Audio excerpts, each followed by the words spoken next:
సరే అవునా అంటే ఇచ్చిపో అన్నాడు. ఒక గుణం ఉంటుంది వెంకట సార్ దగ్గర, ఏమున్నా కూడా టకాటక్ ఉంటుంది తెలుసా, చెప్పేశారు అనమాట. ఆ బెస్ట్ క్వాలిటీ.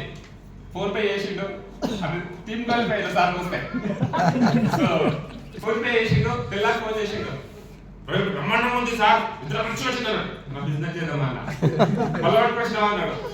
నేను అశ్విన్ సార్ అయినా ప్లాన్స్ చెప్పినాం, అట్లా జర్నీ స్టార్ట్ అయిపోయింది. సో 2 years 6 months అవుతుంది ఈరోజు. 25 lakhs తో మీ ముందు నిలబడాలి.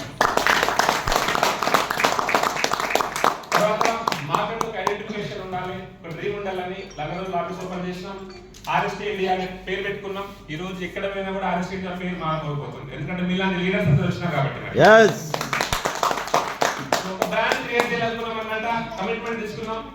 ఎప్పుడైతే ఈ బిజినెస్ లో నాకు 13,000 ఉన్నప్పుడే ఆఫీస్ ఓపెన్ చేసిన, వచ్చిన బిజినెస్ జరుగుతుంది. 50,000 బిజినెస్ రావడం స్టార్ట్ అయింది అనుకో, మంచి ఇన్సిడెంట్ అయింది అనమాట. నాకు మా ప్రిన్సిపల్ గొడవ అయింది.